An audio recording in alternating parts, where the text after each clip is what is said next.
hay victoria en el nombre del Señor. Pueden tomar asiento, mis hermanos queridos. Siempre nos gusta preguntar antes de comenzar a compartir la palabra de dónde vienen algunos de ustedes, y sobre todo nos impacta mucho los hermanos que vienen de lejos. Anoche, por ejemplo, conocimos a 10, 11 hermanos, todos juntos, que venían desde Portland. Estuvieron conduciendo en un viaje muy largo de casi 18, 19 horas y después otras 18 horas de vuelta, ¿verdad?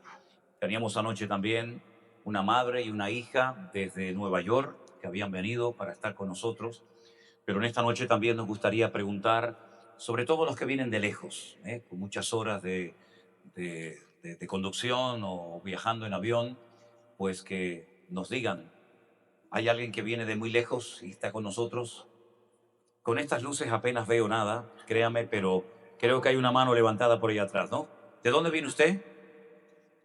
De México. Bueno, eso sí que es lejos, ¿eh? Dios le bendiga. Eso sí que es lejos, ¿eh? ¿De qué parte de México? De la Ciudad de México. Gloria a Dios, qué bueno. Dios le bendiga. Que el Señor le bendiga y de verdad que haya merecido la pena el esfuerzo. ¿Alguien más también viene de sitios lejos? ¿Usted? De Colorado. ¿Eso dónde está? Yo no sé. Está lejos. ¿A cuántos kilómetros? 7 horas conduciendo. ¿Usted manejó 7 horas? Gloria a Dios. Un aplauso también para ustedes. Dios les bendiga. Qué bueno. ¿Alguien había hablado por ahí? ¿Ustedes? ¿Perdón? 6 horas de Imperial, California. Gloria a Dios. Dios les bendiga, hermanos. Bendiciones. Allá atrás hay una mano también. De Washington. Wow, tremendo, ¿eh? Gloria a Dios. Qué bueno, qué bueno. ¿Por allá hay manos? Ah, también. De México también. De México. ¿Ustedes, hermanos? De California. ¿De qué parte de California? Gloria a Dios. Dios les bendiga, hermanas. Bendiciones. ¿Usted también? De San Diego. Bueno, gloria a Dios. Bueno, qué bueno, hermanos. La verdad que es una bendición. Dígame. De California también. El que más lejos vino, a ver, ¿de dónde vino el más lejos? Más allá de México. ¿Alguien vino más allá de México? San Bernardino, Me ha traído muchos recuerdos porque cuando yo era niño, mis padres vivían en Venezuela, yo nací en Caracas, ¿no? En algún lugar hay que nacer, ¿no? Y en algún lugar hay que morir. Entonces, mis padres tenían una tintorería que recuerdo se llamaba la Tintorería Iberia y estaba en San Bernardino. Así que, qué cosa, ¿no? Da la vida. Pero vino de Venezuela para estar aquí esta noche, ¿no? ¿Eh? Ah, ok, ok. No, vamos a ver, esto, a veces hay gente que viene hicimos el congreso el año pasado en España para la iglesia virtual del grupo número 3 y resulta que había gente que venía de Chile, ¿eh? De Chile, de Argentina, también algunos vinieron de México, pero realmente, oye, si me dan un poquito de monitor aquí, ¿sí? Entonces, a veces hay gente que hace un esfuerzo tremendo por estar y la verdad es que nosotros, mire, les digo la verdad, llevamos ya casi ahora en marzo va a ser 4 años que empezó la pandemia, ¿verdad? Y digamos que todo esto empezó más o menos en aquella época y nosotros no dejamos de sorprendernos. De verdad les digo, ante los testimonios de lo que el Señor ha estado haciendo en este tiempo y el esfuerzo que muchos de ustedes hacen, invirtiendo tiempo, dinero para poder venir a un lugar como este, la verdad es que nosotros seguimos sorprendiéndonos y tremendamente agradecidos al Señor porque esta obra no la estamos haciendo nosotros. ¿Nosotros qué estamos haciendo? Díganme, sinceramente. No, ustedes predican la palabra. ¿Y de qué voy a predicar yo si soy un predicador? Soy un siervo de Dios. ¿De qué voy a predicar? Cuando me dicen es que, hermano, yo le felicito porque usted predica de la Biblia. Bueno, gracias por la observación. Está acoplando, está acoplando. Bueno, no empecé el otro día a predicar la Biblia, llevo más de 40 años haciéndolo, ¿no? Lo que pasa es que lamentablemente, y digo lamentablemente y lo digo de verdad de corazón, estamos en unos tiempos en los que escasea la palabra. Dice que en los tiempos de Samuel escaseaba la palabra de Dios, pero había un muchachito que se llamaba Samuel que dice que no dejaba caer a tierra ninguna palabra del Señor, como diciendo lo que la gente no quiere, yo lo quiero de parte del Señor.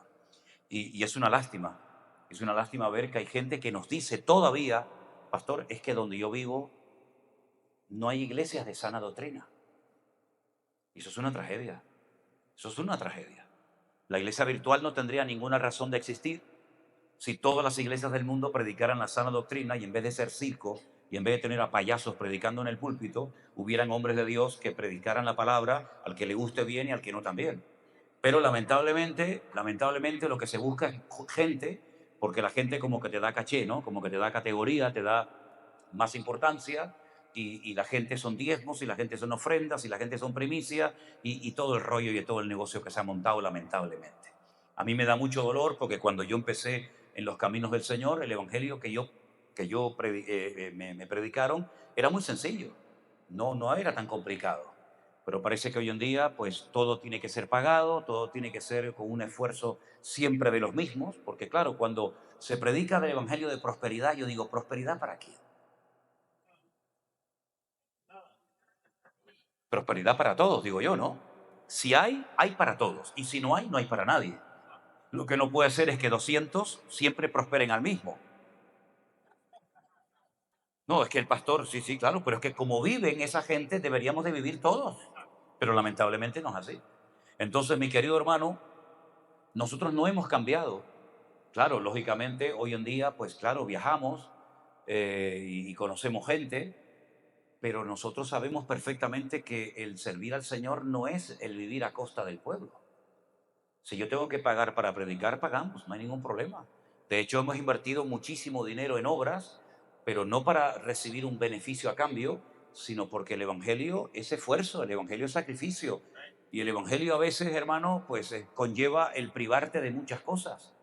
Nosotros hemos vivido por fe, y cuando hablo por fe no es un tópico, no es que vivimos por fe, no. Por fe significa que no hay ningún tipo de entradas. Cuando éramos evangelistas, nosotros estuvimos predicando el Evangelio durante años, campañas en la calle de una semana, 10 días, 15 días, 20 días, un mes predicando todas las noches en la calle, vivíamos totalmente por fe.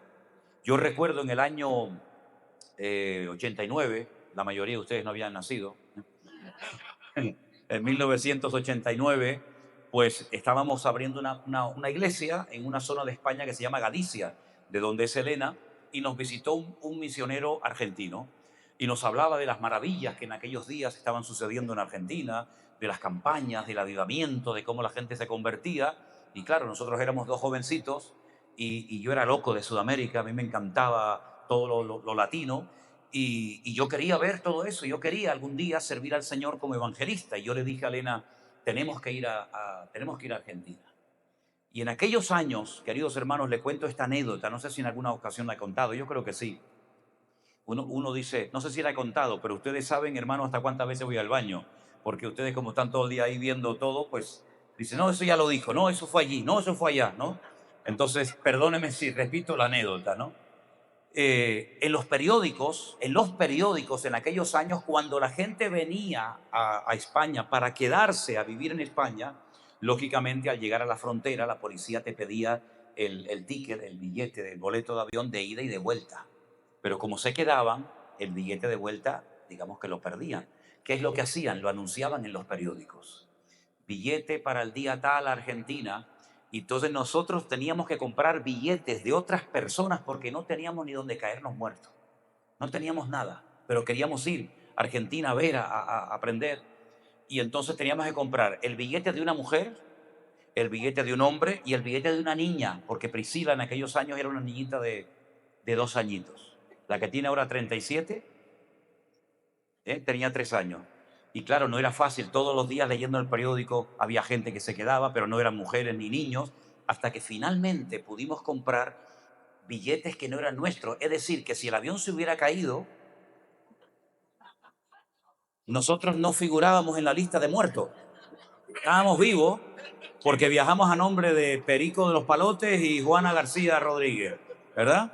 Entonces, ¿qué hacíamos? Llegábamos al aeropuerto, la señora facturaba, metía las valijas y entonces nos daba así las tarjetas de embarque y entrábamos. Eso se podía hacer antes, hoy en día es imposible. Hoy en día, pero así viajamos a Argentina. Y cuando llegamos a Argentina en el año 1990, nos quedamos unos días en casa de un hermano que nos hospedó y me dice el hermano, aquí en esta ciudad de Rosario, no sé si hay aquí algún argentino, en la ciudad de Rosario todas las semanas se hace en una iglesia una reunión para todos los pastores de la ciudad. En aquellos días había una unidad pastoral muy bonita. Después cuando vino el mover del Señor, después cada uno como Pancho Villa, ¿no? Cada uno se hizo el rey de su reino, pero por lo menos cuando fuimos nosotros había una unidad muy bonita y había mucha colaboración. Y yo fui a esa reunión de pastores y yo iba a aprender. Yo era un muchacho de 27 años. Y claro, allí estaban los grandes, ¿no? Allí estaban los importantes. Nosotros éramos una hormiga en el desierto. Y cuando llegué, el presidente de los pastores dice, hoy nos visita un hermano de España, me presentó como un gallego. Yo no tengo nada que ver con bueno, tengo que ver porque estoy casado con una gallega, pero yo vivo a 3.000 kilómetros de Galicia, no soy de Galicia. Pero allí llamaban a todos los españoles los gallegos, llamaban así, ¿no? Los argentinos, ¿tú viste? Entonces me dice, ya que ha venido este hermano de España, le vamos a decir que él nos predique hoy, porque todas las semanas predicaba un pastor, y vamos a pedirle al hermano que nos visita que nos predique. Fíjate, ese fue mi primer compromiso cuando llegué a Argentina. Era un martes. Yo prediqué a los pastores. Cuando salí de esa reunión, llené mi agenda para 3 meses de predicación. Me invitaban todos a predicar. Yo llegué a casa y le dije, Elena, no te vas a creer lo que me ha pasado hoy. No me había pasado nunca. Me han invitado y allí se predicaba todos los días. En aquella época se predicaba todos los días. Había campamentos, retiros, campañas evangélicas. Todos los días predicábamos. Y no te vas a creer, me han invitado para 3 meses de predicación todos los días. Y ella me decía, no puede ser, serán 3 semanas. Digo, no, 3 meses. Y efectivamente fuimos por unos meses y nos quedamos pues casi un año y medio. Y al final tuvimos que decir, vámonos porque esto es una pelota que crecía y crecía y crecía. Y así fue como vivíamos, totalmente por fe. A veces íbamos a un lugar, nos daban una ofrenda considerable, otra vez una ofrenda chiquita, y vivíamos totalmente por fe. Y fueron unos tiempos realmente maravillosos, porque el Señor nunca nos falló. Porque la Biblia dice que el justo por la fe vivirá. Y recordamos aquellos años con mucho cariño, porque el Señor nos cuidó teniendo una niña de 3 años. Y al final, cuando queríamos volver a España, no teníamos boletos. No teníamos para comprar los tickets de vuelta. Pero un pastor, que ya está en la presencia del Señor, el pastor Norberto Carlini, en una iglesia muy grande, dijo, esta pareja vino de España y nunca dijeron que no. Les invitábamos a predicar una villa miseria. Una villa miseria era lo más humilde, lo más pobre que había, donde nadie quería ir, donde Elena se llenó de pies a cabeza de piojos. Le digo la verdad, Elena y Priscila se llenaron de piojos, no sabíamos lo que eran piojos, ella se rascaba mucho la cabeza, pensaba que era una alergia y al final una hermana dijo, no hermano, usted está llenita de piojos, hermano. Así que bueno, allí íbamos, sitios humildes, humildes, pero era donde nadie quería ir, nosotros decíamos, yo voy. Y un día se me ocurrió decir en la campaña, hermanos, yo estoy muy contento de poder estar con ustedes. Claro, para ellos era venir un pastor de España, ir a predicar a una villa miseria, ni se lo creían. Y dije, a mí me haría mucha ilusión algún día, porque conté de un predicador del siglo XIX, que antes de que los obreros fueran a trabajar a las minas, él iba montado en su caballo, les predicaba la palabra y luego descendían a las minas a trabajar, y muchos de ellos morían. Y cuando les conté esa historia, digo, hermano, a mí me haría una ilusión tremenda algún día predicar desde un caballo. Ay, amigo, ¿para qué fue aquello? Me tomaron la palabra y al día siguiente me llevaron a la campaña montado en un caballo blanco. Me acordaré toda mi vida y prediqué desde el caballo. Tremendo. El pastor dijo, vamos a levantar una ofrenda y pusieron unas cajas de cartón así grandes en la plataforma. Todo eso está grabado en esos videos de aquellos años, ¿verdad? Y la gente empezó a ofrendar y a ofrendar y con ese dinero pudimos volver a España comprando los tickets para poder volver. Es decir, el Señor nunca nos falló. Porque hay algo que nosotros siempre hemos procurado cultivar y mantener en nuestra vida, y es de lo que yo les quiero hablar en esta noche. En Lucas capítulo 17 se cuenta la historia de 10 hombres, pobrecitos ellos, que tuvieron que dejar a su familia, sus tierras, sus amigos, todo, porque habían contraído una enfermedad terrible que en aquellos días no tenía remedio, no tenía cura, aunque fueras el hombre más rico de la tierra. Y además era una enfermedad, es una enfermedad tremendamente contagiosa, que te va carcomiendo, que te va deformando por dentro y por fuera y que finalmente te mata. Y me refiero a la lepra. Es una enfermedad tan terrible que se ha comparado la lepra con el pecado, porque así como la lepra te cambia, te transforma, te va carcomiendo día a día hasta que ni te reconoce la persona que más te conocía, el pecado también va deteriorando y cambiando a la gente, ¿verdad? Y estos días nuevamente tengo que decir que se me parte el alma cuando veo a esas mujeres, a esos jóvenes, esos hombres que llaman ustedes, durmiendo en las calles, viviendo peor que perros. No tengo tiempo para salir a las calles, pero yo sé que Xiomara con la iglesia que tenemos aquí en Las Vegas han salido muchas veces y yo les pido no dejen de hacerlo, no dejen de hacerlo. Si lográramos salvar a uno y si no se salvara a ninguno, creo que la iglesia no puede darle la espalda a una realidad. Las Vegas no solamente son casinos y gente de plata que viene, ¿verdad?, a disfrutar, sino también esa es la realidad de esta ciudad, donde ves a centenares de gente tirados en las calles, muchos de ellos doblados, como hemos visto gente en estos días, en una farola, en una parada de autobús, totalmente doblados, que no son capaces ni de moverse, se quedan como estatuas, como petrificados. El diablo los tiene como tan atados, tan destruidos. Así es que salgamos a las calles y llevemos esperanza, ilusión a esa gente que tal vez perdieron padres, madres, familia, hijos, vete tú a saber la historia de cada uno de ellos, pero que nosotros tenemos que ir a por ellos y salvarlos. Y si algún día vienen a la iglesia y vienen mal vestidos o vienen oliendo mal, te aguantas, porque la iglesia es para eso. La iglesia no es para que nos reamos y lo pasemos bien, que también se pasa bien y nos reímos también de vez en cuando, pero la iglesia es el hospital del alma. Y la iglesia no puede darle la espalda a esta realidad que cada vez que la veo se me parte el alma. La historia cuenta lo siguiente, que Jesús se iba a ir a Jerusalén y estaba pasando entre Samaria y Galilea. Israel es un país muy chiquitito, tiene, digamos, como 3 provincias, ¿no? Al norte está Galilea, en el centro está Samaria y al sur está Judea. Y el Señor dice que estaba entre Samaria y Galilea, y al entrar en una aldea le salieron al encuentro 10 hombres leprosos, pobrecitos, ¿verdad?, que se pararon de lejos y alzaron la voz y le dijeron: Jesús, Maestro, ten misericordia de nosotros. Cuando él los vio, les dijo: id, mostraos a los sacerdotes. Y aconteció que mientras iban, fueron limpiados.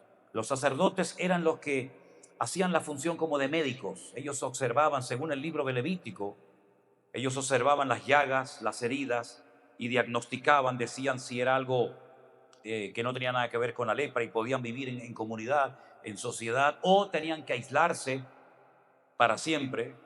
Y entonces, cuando alguien creía que ya se había curado de esta enfermedad o de cualquier otra enfermedad de la piel, tenían que ir a ser reconocidos por los sacerdotes, por los levitas, para que estos te vieran y te dieran permiso para volver a incorporarte a la vida, a la sociedad. Y por eso el Señor les dice: vayan para que los examinen los sacerdotes. Pero si observan, cuando les dice el Señor vayan y preséntense a los sacerdotes, ellos estaban leprosos, no estaban sanados. Entonces, ¿pero cómo voy a ir al sacerdote si en cuanto me vean entrar por la ciudad me van a caer a pedradas? Porque los leprosos tenían que vivir apartados en lugares lejanos porque contagiaban a la gente. Pero ellos fueron sanados porque obedecieron a la palabra del Señor. Y mientras iban, cada paso que daban, en obediencia al llamado del Señor, a la orden del Señor, dice que fueron limpiados todos, los 10 fueron cambiados.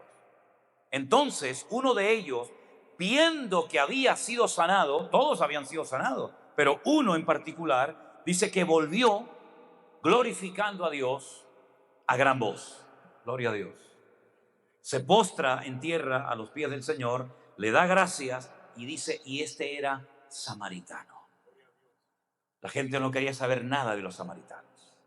La gente decía: samaritanos y publicanos es lo peor.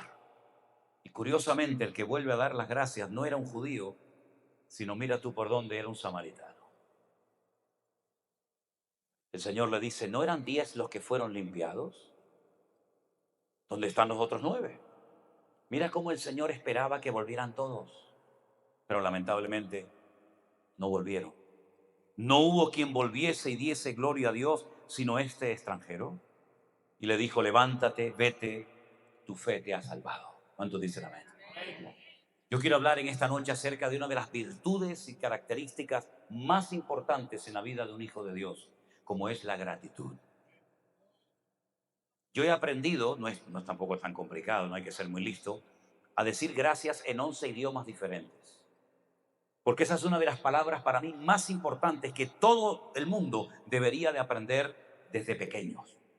De hecho, cuando éramos pequeños, yo recuerdo que nos enseñaban a decir gracias por todo. ¿Cómo se dice? Gracias. Ya mi nieto con 15 meses ya dice gracias, gracias, gracias. Lo dice con Z. Dame gracias, gracias. Sin embargo, hoy en día le dices a los niños, ¿cómo se dice? Y te dice, dame más, dame más. ¿No? Pero en aquellos tiempos la palabra gracias era casi una de las primeras que aprendíamos a pronunciar junto con papá y mamá, ¿verdad? ¿Saben que en la Biblia hay, quédense con este dato, es muy interesante, yo creo. En la Biblia hay aproximadamente 2.900 personajes, entre hombres y mujeres. Tú sumas los personajes de la Biblia y no llegan a 3.000. Pero si buscas en esa cifra de 2.900 personajes bíblicos, ¿cuántos se conocen por ser gente agradecida? Son muy pocos. Gente de fe, muchísima. Profetas, muchísimos. Reyes, muchísimos. Pero gente que en un momento de su vida le dio gracias a Dios por algo, muy poquitos. Uno de ellos, Job.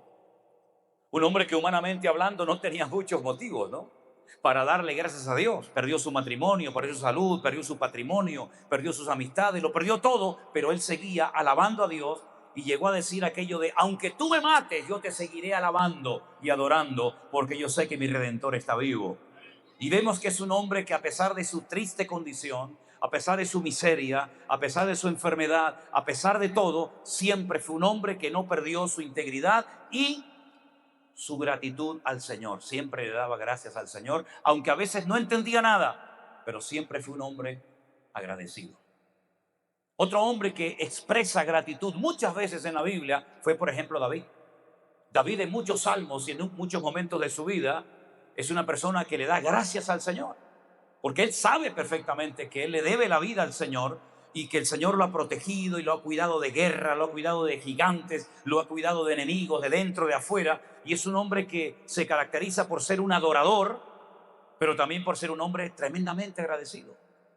Otra persona que vemos en la Biblia que le dio gracias al Señor fue aquella mujer llamada Ana. ¿Se acuerdan de Ana? Pobrecita, ¿verdad?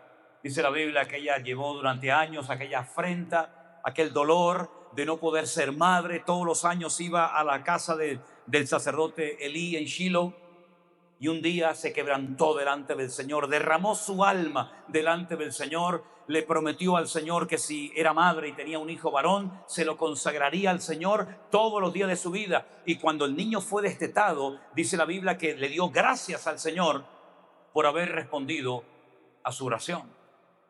Tenemos a Job, tenemos a Ana, tenemos a David, y ahora nos encontramos con este samaritano recién sanado de lepra, volviendo y postrándose ante el Señor y dándole gracias. ¿Saben, hermanos? Yo he conocido gente muy amargada, muy dolida, gente triste que siempre te cuentan sus tragedias, siempre te cuentan sus dolores, siempre te cuentan sus tristezas.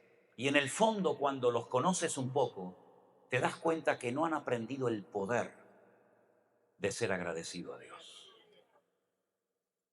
Hay milagros, y lo vamos a ver en esta noche, ayer mencioné un poquito por encima, que se produjeron cuando hubo una actitud de gratitud y se dijo gracias. Por eso, automáticamente las circunstancias cambiaron. Pero antes de profundizar en esto, hice una pequeña selección. Hay muchos, pero hice una pequeña selección de algunos textos bíblicos, de algunos versículos, donde aparece la palabra gracias y donde el Señor nos dice que tenemos que ser permanentemente agradecidos a Él. Y quiero que presten atención a esos versículos que Elena y Xiomara les van a leer en esta tarde. Presten atención. El primero de ellos se encuentra, tú lo vas a decir, Elena, ¿dónde está ese versículo? Está en Colosenses capítulo 3, versículo 17. Ese es. Y dice así: y todo lo que hacéis, sea de palabra o de hecho, hacedlo todo en el nombre del Señor Jesús, dando gracias a Dios Padre por medio de Él. Amén. Todo lo que hagas en la vida, cuando vayas a trabajar, cuando vayas a limpiar, cuando vayas a estudiar, cuando hagas cualquier cosa en la vida, hazlo con gozo, hazlo con alegría, hazlo con una buena actitud, no te quejes, no te lamentes. Y si no sabes gozarte en eso, no lo hagas, no lo hagas. Yo creo que les conté en una ocasión cuando yo fui a estudiar aquella escuela bíblica, aquel seminario allí en una isla de Canarias que se llama Las Palmas de Gran Canaria. Cuando llegamos al seminario, el director, un norteamericano, un misionero, nos dijo que no solamente íbamos a esa escuela bíblica a estudiar, sino que además cada semana nos iba a asignar a los estudiantes una tarea, un trabajo, y que cada semana nos cambiarían, ¿verdad? Y la primera semana, cuando yo llegué al seminario, a la escuela bíblica, me dijeron que a mí me tocaba limpiar los baños. Bueno, una semana pasa rápido, pensaba yo, pero fue una eternidad. Limpiar baños. Yo en mi vida había limpiado baños, hermano. Y bueno, me tocó limpiar los baños, pero a la semana siguiente nos volvieron a reunir a todos. Y entonces dijeron, a ver, los que han estado en los jardines, ahora tienen que ir a la cocina, los que han estado en la cocina, tienen que ir a no sé qué sitio. Y me dice, ¿usted dónde ha estado? Digo, yo he estado limpiando baños, hermano. Y me dice, pues esta semana lo va a volver a limpiar de vuelta. Yo te digo honestamente, hoy en día ya me río de esto, ¿no? Pero en aquel momento yo creía que el diablo estaba usando a este hombre. Yo creía que el diablo, porque claro, yo decía, yo estoy pagando por estar aquí y este hombre me está pinchando, es el diablo que me está buscando las cosquillas. Y yo en aquellos años tenía carácter, ¿eh? Hoy ya menos, cada vez tengo menos, ¿no? Pero en aquellos años, amigo, no me buscara mucho las vueltas porque me ibas a encontrar, ¿eh? Entonces, yo estaba un día limpiando los baños, segunda semana, y entonces yo estaba limpiando, este señor, este hermano pasa y mira así, me dice, meta un poquito la mano más abajo, hermano, para limpiar bien. Y yo decía, pucha, este hombre está, ¿qué cosa es esto? Yo ya estaba enfadado, como una mala actitud, ¿sabes? Estaba mal, estaba mal. Pero bueno, a la tercera semana resulta de que a todos los cambian y a mí no me cambia este hombre otra vez. Y yo digo, no, se acabó, se acabó. Yo no aguanto más, yo no aguanto más. Me tenía que sujetar, estaba allí y le digo, pastor, hermano, yo quiero hablar con usted. Sí, sí, venga a mi oficina, siéntese, siéntese. Yo quería hablar con él, pero era toda una calma, toda una... Claro, llevaba 50 años de ministerio, ¿no? Imagínate la calma de aquel hombre, yo era un caballo desbocado. No, no, pero no, tranquilo, hermano, no se preocupe. ¿Quiere tomar algo? No quiero tomar nada, quiero hablar. Digo, a ver, ¿qué le pasa? Me dicen. Digo, mire, hermano, se está haciendo una gran injusticia conmigo. ¿Sí? Una gran injusticia. Esto no es justo, hermano. Yo veo que este lo mandan para acá, lo mandan para allá, el otro lo van para otro sitio y yo llevo 3 semanas limpiando baños. Ahora, allí no entraba nadie. Y cuando algo entra, afuera, aquí no entra nadie. Aquello brillaba como los chorros del oro, mi hermano. Y me dice, no, no ha habido ninguna injusticia, hermano. Lo que pasa es que he notado que usted no se goza limpiando los baños. Digo, esto ya es el colmo. Digo, hombre, una cosa es que me diga que los limpio, otra cosa es que me diga que me goza limpiando los baños. Y me dice, hasta que no vea un cambio de actitud, usted va a estar en los baños, ¿no? Entonces yo le cogí la palabra y digo, ya está.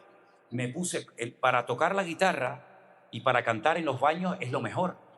Hay una acústica, no, de verdad, ¿eh? Háganlo un día. ¿Ustedes lo han hecho alguna vez? ¿No? Vete al baño con la guitarra a cantar, se oye de maravilla. Después no salga porque desafina, pero dentro se oye muy bien. Empecé a limpiar los baños, yo cantando alabanza, gloria, limpiando, pim, pam, pa' aquí, no sé qué, el papel, el coso lo tiraba para allá, todo, ¿no? Y entonces pasa el pastor y me dice, hermano Manuel, ¿Se está gozando? Le dije, tremendamente, hermano. Gloria a Dios. Gloria a Dios. Aleluya. Y me dice, qué bueno, hermano, me alegro. Y yo dije, esta es la mía. Me dice, vaya a mi oficina que quiero hablar con usted. Yo iba saltando de una pata, hermano. Yo digo, ahora me toca el turno de cambiarme, ¿no? Bueno, me dice, siéntese, hermano. Yo contesto y yo decía, gloria, pasé la gran tribulación, las trompetas, las copas, los sellos. Ahora viene las bodas del Cordero.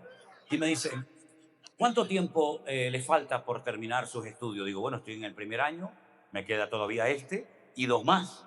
Me dijo, pues tengo una buena noticia para usted, hermano. Digo, dele, vaya al grano, hermano. Y me dice, hasta que usted se gradúe, usted va a ser el encargado de los baños. Se me fue todo el gozo, se me fue toda la unción, se me fue todo, hermano. Otra vez igual, otra vez igual. Para mí en aquellos días fue complicado la cosa, pero gracias a Dios por aquello, ¿sabes? Gracias a Dios. Nosotros en nuestro ministerio tenemos como un lema, una forma de vivir, de concebir la vida, y es que nos llamamos gente de todo terreno. Barremos, limpiamos, fregamos, levantamos paredes, ponemos piso, hacemos instalaciones eléctricas, tumbamos paredes. Lo que haga falta, predicamos. Lo que haga falta, no somos señoritos del Evangelio, ¿sabes? Nosotros limpiamos la iglesia, también, no hay ningún problema, y me gozo, ¿eh? No los baños, ¿no? Hay hermanos que dicen, no, yo lo limpio, padre. Pero hemos aprendido a dar gracias al Señor por todo. No solamente por lo que tenemos, porque eso es fácil. Dar gracias por lo que tiene, ¿quién no da? Sino hemos aprendido y seguimos aprendiendo, ¿verdad? No presumimos de nada. Estamos aprendiendo a darle gracias también por lo que no tenemos. Por lo que no tenemos. Y a lo mejor nunca tendremos. Pero también le doy gracias. Hemos aprendido a darle gracias por la enfermedad de nuestra hija. Nunca nos hemos quejado ni le hemos dicho al Señor, ¿por qué me mandas esto, Señor? Jamás. Y Dios lo sabe, jamás. Hemos llorado, hemos pasado momentos muy difíciles, ¿verdad? Pero hemos aprendido a decir, Señor, tú estás con nosotros. Gracias, Señor. Gracias, Señor. Hemos aprendido a darle gracias por todo, por lo que entendemos y por lo que no tenemos la obligación de entender. Y si quiere más motivos para darle gracias, yo le voy a dar algunos. Dele gracias a Dios por este libro, por la Biblia, por la palabra de Dios, porque es muy fácil tenerla, pero ¿sabe cuánta gente murió? ¿Saben cuánta gente murió en España para que este libro lo pudiéramos tener en nuestro idioma, en español o en castellano? ¿Saben cuánta gente fue quemada en la hoguera en España por los reyes españoles y por lo que llamaban antaño la Santa Inquisición para poder tener este libro traducido a nuestro idioma? Ni se imagina. ¿Saben cuánta gente se jugó la vida para que la palabra de Dios llegara hasta nuestras manos hoy en día? Tener toda la palabra de Dios. Hermanos, si nosotros hubiéramos vivido en el siglo I y, por ejemplo, en vez de ser miembros del Centro Evangélico Villanueva, que no existía, hubiéramos sido miembros de la iglesia de Corinto, solamente tendríamos 2 cartas, primera y segunda de Corintios. Y si hubiéramos sido miembros de la iglesia de Colosas, solamente hubiéramos tenido la carta de Pablo a los colosenses. Es decir, no era en aquellos tiempos como hoy en día, que tenemos Hechos, 1 Corintios, 2 Corintios, Romanos, Filipenses, Gálatas. Esto. No era así. No era así. Ni siquiera todo el Antiguo Testamento nadie lo podía tener en un libro, sino tenían que ir a las sinagogas o al templo a escuchar las lecturas de los que leían correctamente el texto bíblico y aprenderse de memoria los textos. Pero ¿sabe el privilegio de poder tener los 66 libros, la palabra de Dios en nuestras manos? Es tremendo ese privilegio. Saber que lo que no entiendo en Romanos lo puedo entender en Corintios, lo que no entiendo en Apocalipsis, lo entiendo en Ezequiel o en Daniel, lo que no entiendo en Daniel me voy a Primera de Tesalonicenses. Tener toda la palabra de Dios en mi mano es un privilegio tremendo. Le doy gracias al Señor no solamente por su palabra, le doy gracias a Dios por poder orar y tener comunión con el Rey de Reyes y Señor de los Señores todos los días que quiera del año. Le doy gracias a Dios por nuestra salvación, que hay que cuidarla, dice la Biblia, con temor y temblor, no sea que nos deslicemos, ¿verdad? Dice la gente, no, es que la salvación es gratis. No, señor, no se equivoque. La salvación no es gratis. Para usted es gratis, Pero ¿quién pagó el precio? El Señor Jesucristo la compró por nosotros a precio de sangre, derramando su vida. Y Él nos la da gratuitamente, ¿verdad? Pero porque Él pagó el precio. Hay tantos motivos para darle gracias al Señor, mis queridos hermanos. Este hombre volvió al Señor agradecido porque se dio cuenta que lo que había recibido era un milagro. Y el que lo había sanado era el Señor y vino para darle gloria a Dios. Nunca deje de darle gracias al Señor. Como dije ayer, el templo de Jerusalén dicen que tenía 70 columnas. Y por eso los judíos, cuando se levantaban por la mañana, buscaban 70 motivos diferentes para darle gracias al Señor. Gracias por la vida, por la comida, por la ropa, por los hijos, por la familia, por la salud, por el campo, por los animales. 70 veces al día le daban gracias al Señor, ¿verdad? Y es una actitud que trae paz, es una actitud que te deja disfrutar de la vida. Eso de estar todo el día quejándose, no tengo esto, no tengo aquello, no pasa nada. Yo tengo lo que el Señor quiere que tenga. Y si algo me quiere dar, ya me lo dará el Señor. No pasa nada. Bendito sea Dios. Cuando dejamos de ser agradecidos, quitamos la mirada del Señor. Porque si alguien en esta vida fue tremendamente agradecido, fue nuestro Señor Jesucristo. Ayer comentaba que hay dos milagros tremendos que son muchas veces mencionados y enseñados en las iglesias del ministerio del Señor Jesucristo, que se produjeron cuando Él dio gracias. Uno de ellos, les recuerdo, aquella multiplicación milagrosa de panes y peces en el desierto, cuando dice que había una enorme multitud, 5,000 hombres. Les recuerdo que no se contaban las mujeres ni los niños. Y usted sabe que en una reunión siempre hay más mujeres que hombres, ¿sí o no?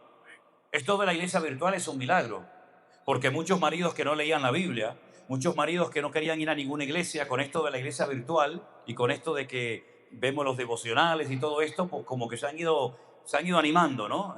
¿Verdad? Y el corazón se le ha ido calentando y muchos de ellos se han convertido en este tiempo. Pero generalmente, cuando usted va a una iglesia, dicen que el 75% de la membresía de cualquier iglesia o de la mayoría son mujeres, porque siempre hay más mujeres que hombres. ¿Es así?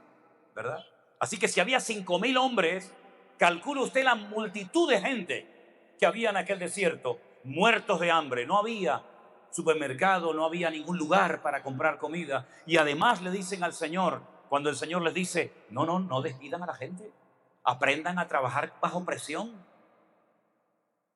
aprendan a trabajar con pocos recursos, aprendan a solucionar problemas, que yo estoy aquí con ustedes, no les diga que se vayan. Si se van a perder un milagro tremendo. Denles de comer. Y entonces, claro, cuando el Señor les dice a ellos, denles de comer, pero si no tenemos ni para nosotros. Y aquel Felipe que siempre estaba calculando, dice, ni 300 denarios llegarían para dar de comer a esta enorme multitud. ¿Cuánto eran 300 denarios? Casi un año de trabajo, porque se le pagaba a un obrero un denario al día. 300 denarios son casi un año de trabajo. Es decir, que aunque trabajáramos un año y tuviéramos los recursos económicos, ¿de qué nos sirve tener dinero en el desierto si no hay un lugar donde poder comprar comida? Pero resulta que habían oído que había un muchachito pequeño que tenía unos cuantos panes y peces que seguramente su madre le había dado para que pasara el día oyendo al maestro predicar. Pero por otra parte dice, pero bueno, ¿esto de qué sirve? Esto no sirve de nada, así que aunque sean poquitos panes y peces, ¿de qué sirve si tenemos delante de nosotros una multitud gigantesca? Y el Señor dijo, eso es lo que vamos a usar. Hacer grandes cosas con muchos recursos lo hace cualquiera. Pero hacer grandes cosas para Dios con poco, solamente lo hacen unos pocos. Y el Señor dice, traed esos pocos panes y peces. Y dice la Biblia, léalo en la Biblia, que dio gracias y los bendijo. Y dijo, ahora comiencen a partir y que la gente coma. El milagro se produjo cuando el Señor dio gracias por lo poco. Y lo poco, con la bendición de Dios, se convirtió mucho. El libro de Proverbios, que es un libro extraordinario, dice, más vale poco con la bendición de Dios que casa con muchos recursos de contienda y de envidia y de celos sin la bendición y el respaldo del Señor. Por lo tanto, el milagro de la multiplicación de los panes y de los peces nos enseña muchas lecciones. Pero una fundamental es que el Señor demostró gratitud en medio de la prueba, en medio del desierto, sin recursos, con escasos recursos, dio gracias y lo que tenían el Señor lo multiplicó. Y dice la Biblia que comieron, y no solamente comieron, sino se saciaron y sobraron cestas enteras llenas de pedazos. Así que en vez de estar todo el día quejándose, no tengo esto, no tengo aquello, cuando aprendas a ser agradecido y a darle gracias al Señor por lo que tienes, probablemente el Señor te sorprenda, mi querido hermano. Porque hay un versículo por ahí que poco se conoce, o del cual se habla poco, que dice: bienaventurado el varón que se gozó en el día de las pequeñeces. ¿Saben cómo me tuve que aprender a gozar yo predicándole a sillas vacías? Y no un día ni dos, sino muchas semanas y algunos meses. Pero aprendimos a gozarnos y íbamos a los cultos. Elena, en aquel momento mi hija Miriam, y íbamos al culto y no había nadie, no había músicos, no había guitarra, no había batería, no había nada, no había miembros, no había nadie, solo nosotros tres. Y hacíamos el culto y yo predicaba, ¿verdad? Sillas vacías, pero sin embargo el Señor nos enseñó que no predicábamos a sillas vacías. Yo creo que nunca hemos predicado a tantas multitudes como en aquellos días, que aparentemente creíamos que nadie nos veía y nos escuchaba, pero el Señor nos dio fuerza y nos dio gratitud y nunca nos quejamos, sino que entendimos que era un tiempo especial que el Señor le estaba dando a su pueblo para que recapacitara y para que muchos se reconciliaran con el Señor y volvieran nuevamente a sus caminos. El segundo milagro, que justamente hoy lo leía en casa, que me llamó muchísimo la atención, es uno de los milagros más espectaculares de la vida del Señor Jesucristo, y es nada más y nada menos que la resurrección de su amigo Lázaro. Me decía nuestra hermana Cristina el otro día que su marido, que es doctor, que es médico, le dijo que el milagro de la resurrección de Lázaro es tremendo, porque al cuarto día, cuando entierran a una persona, el cuerpo, la materia, se convierte en líquido. No solamente estaba la tradición o la leyenda o la costumbre judía de que al tercer día el alma salía del cuerpo y no volvía a entrar hasta el día de la resurrección en el día postrero, sino que científicamente, cuando una persona ya lleva 4 días bajo tierra o enterrado, por lo visto la materia ya se va deteriorando y se convierte en algo líquido. Y fue al cuarto día cuando el maestro decidió ir a la casa de Marta y de María. Ahora, le estaban esperando hacía 4 días. ¿Recuerdan la historia? El que amas está enfermo, ven pronto. Cuando Marta y María, que conocían lo atareado, lo ocupado que era el Señor, le mandan el mensaje de que ven pronto porque tu amigo Lázaro te está muriendo, está enfermo. No era una broma, era una enfermedad de muerte. Pero el Señor aparentemente a ellas les falló, les defraudó. Yo he conocido creyentes que están enfadados con Dios, están peleados con Dios, porque a lo mejor el niño se le murió o porque no salieron las cosas como él esperaba que salieran. Pero el Señor nunca va a llegar tarde ni va a defraudar a nadie. Hay que aprender a discernir y a interpretar los tiempos y cómo Dios se mueve, porque a veces Dios dice sí, a veces Dios dice no y a veces no dice nada, pero también Dios habla en el silencio y hay que aprender a conocer la esencia de nuestro Dios. Y cuando el Señor llega a la casa de Marta y de María, las dos están muy dolidas porque lo habían tratado muy bien, porque habían dado de comer al Señor y a sus discípulos y a toda la gente que siempre le acompañaba. Y el único día que le piden un favor, el Señor le falla. Y fíjense que tanto una como la otra le dicen al Señor: Señor, si tú hubieras estado aquí cuando te mandamos a llamar, nuestro hermano no habría muerto. Eso significa que están dolidas. Ya no han perdido la gratitud, han perdido ese fervor por el Señor, porque ahora ven que su hermano, por culpa del Señor, se ha muerto y es demasiado tarde. Y el Señor le dice: pero Marta, hija María, yo soy la resurrección y la vida. El que cree en mí, aunque esté muerto, vivirá. Y las hermanas que eran judías, que sabían que la resurrección de los muertos es un hecho, porque en el Antiguo Testamento se habla de la resurrección de los muertos, le dicen: sí, Señor, sabemos que nuestro hermano va a resucitar. No somos ateas, no somos idólatras, somos conocedoras de la Torá de Moisés. Sabemos perfectamente que los muertos resucitarán, unos para vida eterna y otros para vergüenza y confusión eterna. Sabemos que nuestro hermano resucitará en el día postrero, pero no ahora. ¿Cómo que no ahora? No, yo no hablo del día postrero. Yo hablo de ahora. Y vamos a ir al cementerio. Y dice la Biblia que cuando llega al cementerio ve aquel ambiente de derrota, de pesimismo, después de tantos milagros que había hecho el Señor, después de tanta enseñanza que había dado, el Señor se pone a llorar, pero no porque le faltaba poder, no porque estaba deprimido ese día, sino porque veía que el ambiente era muy cargado, muy pesado, muy contaminado. Y llegó a decir, bueno, quiten la piedra por lo menos, hagan algo, mijo.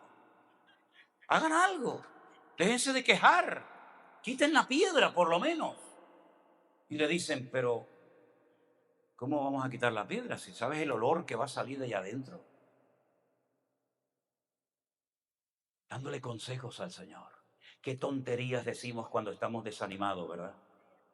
Gracias a Dios que Dios no ha contestado muchas de las oraciones cuando estábamos en nuestro día malo, ¿eh? Menos mal, ¿eh? El Señor dice, quitad la piedra, por favor. Y entonces Él hace un milagro tremendo, pero antes de que se levante Lázaro de la muerte, antes de que vuelva el alma y el espíritu a la vida de Lázaro, Él dice, gracias te doy, Padre, porque sé que siempre me oyes.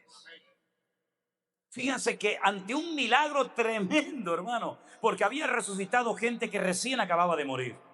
Había resucitado personas porque el judío entierra al difunto el mismo día, lo antes posible. Es la costumbre en Medio Oriente. Te mueres ahora y a la hora ya estás enterrado. Es la costumbre en Medio Oriente. No es que, bueno, vamos a guardarlo, vamos a embalsamarlo, vamos a tenerlo un día en una cámara frigorífica para que venga el tío que vive en Jamaica y el pobre se despida de él. No. Es un entierro casi inmediato. Y la mayoría de las personas que había resucitado el Señor eran personas que llevaban muy poco tiempo muertas, como por ejemplo la hija de Jairo, el principal de la sinagoga, etc. Pero en este caso, nunca el Señor había resucitado a una persona después de tantos días muerto. Pero el Señor lo saca de la tumba y demuestra que para Él no hay nada imposible. Pero antes, como he dicho, da gracias al Padre porque sabía que siempre le oía. Ahora, ¿qué hubieran hecho muchos creyentes hoy en día si hubieran puesto a declarar? ¿A declarar qué? A decretar. ¿A decretar qué? ¿Quién eres tú para estar declarando y decretando? Nosotros oramos con humildad a nuestro Dios. Aquí el único que tiene poder para declarar y decretar es nuestro Dios. Nosotros somos siervos y decimos que se haga tu voluntad. Si quieres hacer el milagro, lo puedes hacer. Y si no lo quieres hacer, no pasa nada. Te seguiré estando agradecido y te daré la honra y la gloria. Porque no te sirvo por lo que me das, sino porque te he conocido y porque te amo con todo mi corazón. Aleluya. Aleluya. Gloria a Dios. Hay que acostumbrar al cuerpo, hay que acostumbrar a la mente, hay que acostumbrar al vocabulario. Hay que fortalecer nuestra fe cada día diciendo gracias, Señor, gracias. Hay gente que cuando hace mucho calor se quejan. ¿Han conocido gente así? Y dicen que asco de calor. A ver si viene un poquito el frío. Y viene el frío, dice, uff, qué harto estoy del frío. A ver si viene el calor. ¿Entonces en qué quedamos, mijo? ¿Quieres frío o quieres calor? Gente que se queja por todo. Pero escuchen, gente de la iglesia, ¿eh? No hablo de los de la calle. Los de la calle ya están ahí. No, hablo de creyentes. Se quejan por todo. Por el frío, por el calor. En vez de decir, Señor, te doy gracias, porque gracias a ti estoy vivo. No por nuestros méritos no sirven de nada delante del Señor. Es por la misericordia, es por la gracia de Dios que podemos decir gracias porque me has salvado. Y aunque a partir de ahora el Señor nunca más volviera a responder a ninguna de nuestras oraciones, no pasaría nada, porque la principal, que era perdonar y limpiar nuestros pecados y restaurar nuestra alma, ya se ha producido. Pero a pesar de eso, Dios nos sigue oyendo. Y esta es la confianza que tenemos en Él, que si sabemos que Él nos oye, sabemos que tenemos las peticiones que le hayamos hecho, ¿verdad? Así que, hermanos, yo quiero que todos y cada uno de nosotros seamos gente agradecida. Y por ese niño enfermo, dale gracias. Y por ese matrimonio tal vez roto de momento, dale gracias. Y en vez de estar pensando que te robaron a tu marido, y deseándole a veces cosas malas a las demás personas, ponte de rodillas y dile: Señor, no entiendo nada, pero te doy gracias porque yo sé que tú tienes todo bajo control. Porque el Señor no te va a mandar una prueba que no era para ti. El Señor manda pruebas diseñadas específicamente para cada uno de nosotros. Nunca tendrá que pedirte perdón. Ay, perdón, me equivoqué, esta prueba era para Juanito y se la mandé a Antoñito. No, no. El Señor manda pruebas en base a tu madurez, porque las pruebas son proporcionales a tu nivel de fe y de madurez. Él no tiene que pedirte perdón ni permiso para probarte. No te olvides que tú tienes un dueño y el dueño se llama Cristo Jesús, nuestro Señor. Y como nuestro dueño, nuestra autoridad y nuestra cabeza tiene toda la libertad para hacer contigo lo que le dé la gana. Te quiere probar, te va a probar. ¿Cuánto? No sabemos, pero te va a probar. ¿Por qué? Porque Él siempre, todo lo que traiga y mande a nuestra vida va a ser para nuestro beneficio y nuestro desarrollo espiritual. Pero tú tienes que aprender a gozarte y a dejarte tratar y a dejarte moldear por el Señor. Y cuando el Señor te aprieta en un área, gloria a Dios, tener por sumo gozo cuando os halléis en diversas pruebas, sabiendo que la prueba de vuestra fe produce paciencia, dice la Biblia. Y por ahí otro autor de la Biblia, Pedro, dice: y no os sorprendáis, hermanos queridos, no se lleven las manos a la cabeza cuando os hayáis sometidos en diversas pruebas. No os sorprendáis, porque las pruebas que están pasando ustedes, las están pasando igualito otros hermanos de ustedes en otras partes del mundo. Por lo tanto, dele gracias. Que tiene trabajo, gloria a Dios, gracias Señor. Que no tiene trabajo, gracias Señor. Porque el diablo no puede imitar la gratitud de un corazón agradecido que alaba y honra al Señor. Créanme, el diablo nunca le ha dado gracias a nadie, porque es un ser amargado y frustrado. Esa es la cruda realidad. El diablo no tiene pastor, no tiene amigo, no tiene iglesia, no tiene familia, no tiene padre, no tiene madre. Es un ser vagabundo, errante por toda la tierra. Ese es el rey de los hombres del mundo. No tiene dónde caerse muerto. Hoy está aquí, mañana está allá, amargado, frustrado. Todo le ha salido mal y le va a seguir saliendo mal. Porque cuando creía que había derrotado al Señor, le salió el tiro por la culata, porque el Señor se le presentó y le quitó la llave de la muerte y del Hades, y dijo: yo soy el primero, el último, el que estuvo muerto y vivo por los siglos de los siglos. Amén. Aleluya. Ese es nuestro Dios. Por lo tanto, cuando usted se queja, se está identificando con este personaje siniestro, del cual no quiero saber absolutamente nada. Pero cuando usted da gracias, usted está aprendiendo del carácter de Cristo. Porque Cristo era una persona tremendamente agradecido. Y yo quiero que nosotros también seamos como Él en este área de nuestra vida. ¿Usted quiere ver un cambio en su familia? Comience a dar gracias a Dios. Pero hermanos, que todo está igual, eso es lo que usted cree. Eso es lo que usted cree. Porque una de las características de que Dios está obrando es que usted no entiende nada. ¿Cómo? Una de las características de que usted está siendo probado y moldeado por el Señor es que usted no entiende lo que Dios está haciendo. Porque si lo entendiera, entonces no es una prueba. ¿Qué te parece? Así que usted no tiene que entender lo que está pasando. Yo solamente sé una cosa: el Señor es mi pastor y nada me faltará. Y si yo oro al Señor, las cosas van a cambiar. Comience a darle gracias. Cuando se levante mañana, bueno, espere, antes de que se acueste esta noche. No vamos a esperar mañana, vamos a empezar por esta noche. Antes de acostarse, dele gracias a Dios por una serie de cosas que para usted son normales. ¿Usted se cree que todo el mundo duerme en una cama tan cómoda como usted? Hermano, nos dejaron una cama en Houston, que estuve una semana sin ver a mi mujer. Era enorme la cama, que gigante. Yo hacía así y digo: ¿dónde se ha metido esta mujer? No la encontré en una semana, hermano. Enorme, cómoda, tremenda. Las almohadas, aquello eran almohadas del rey Salomón. Yo decía: Señor, gracias, esto es una maravilla. Usted le ha dado gracias al Señor por el colchón que tiene, por la almohada que tiene. Capaz que nunca. Dele esta noche gracias a Dios. Jacob, que era un gran hombre de Dios, se tuvo que un día poner sobre una piedra como almohada. Así que si usted tiene una almohada cómoda, dele esta noche al Señor gracias por eso. Dele gracias a Dios por la ropa que lleva. Hay gente que tiene tantos zapatos que creen que le van a crecer piernas para ponerse los 30, 40, 80, 90 pares de zapatos. Por mucho que tenga, mijo, solamente te caben 2 al mismo tiempo, no te caben más.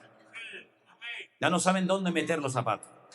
Yo me acuerdo que una vez íbamos a ir a Israel y un muchacho iba a viajar conmigo el día anterior y nos quedamos a dormir en una habitación y entonces él estaba allí preparando ¿cómo es? La maleta, la valija o como lo llame, ¿no? Y estaba preparando y yo le veo que venga a sacar, ¿cómo lo llaman a estas zapatillas de deporte? ¿Cómo lo llaman? Los tenis, lo llamamos en España. ¿Lo llaman tenis? Sí, estas de deporte, ¿no?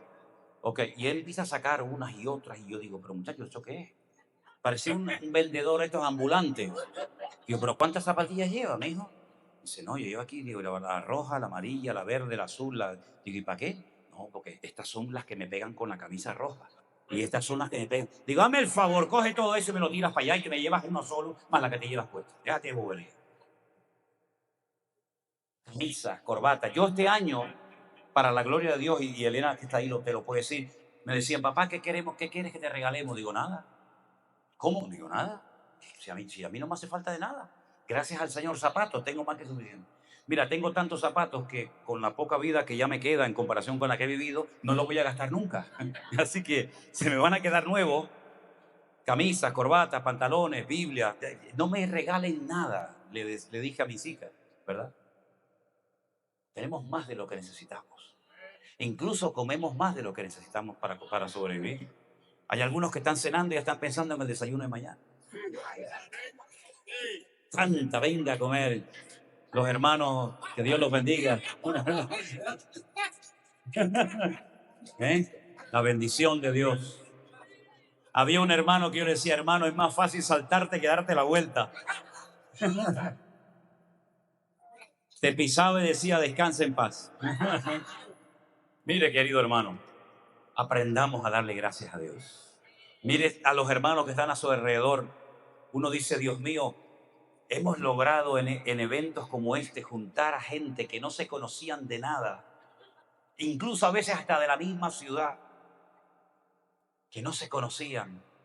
Hemos juntado a metodistas, pentecostales, bautistas, anglicanos, luteranos, cosas que ni con dinero muchos podían haber hecho. Y el Señor mueve gente que viene manejando horas y horas, días y días. ¿Y quién hace la obra? Nuestro Dios. Y estamos agradecidos por lo bueno que es nuestro Dios. Aleluya. Vamos a darle gracias al Señor por toda esta bendición. Estamos viviendo tiempos de gloria, de verdad. Estamos viviendo un tiempo maravilloso y estamos tan agradecidos de verles a todos y cada uno de ustedes que hacen un esfuerzo tremendo por venir de tan lejos, ¿verdad? Conduciendo tantas horas. Nosotros vivimos en una isla que si no tenemos cuidado nos caemos al agua.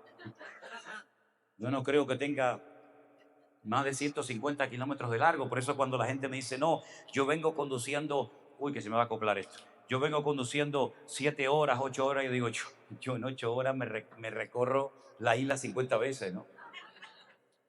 El esfuerzo grande lo hacen ustedes y estamos muy agradecidos de ver. Anoche saludé a un señor de 94 años.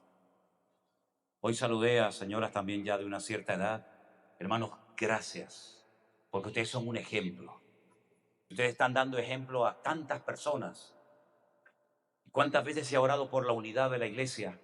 Pero si el Señor lo está haciendo de una forma natural, preciosa, bonita. Aquí no venimos a hacer publicidad del Centro Evangélico Villanueva, a anotar a la gente, deje la iglesia, véngase para acá. No, no, no. Aquí venimos a levantar solamente en alto el nombre del Señor. Después usted vaya donde quiera, vaya a la iglesia que quiera, no pasa nada. Así que dele gracias al Señor por estos milagros. Cierra tus ojos.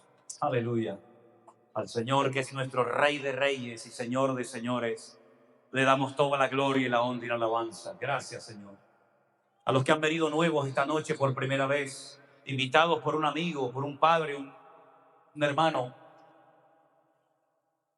Si después quieres hablar con nosotros, conocernos, si usted no tiene una iglesia donde congregarse, estamos aquí para ayudarles, pero sobre todo para decirte a ti gracias, amado mío.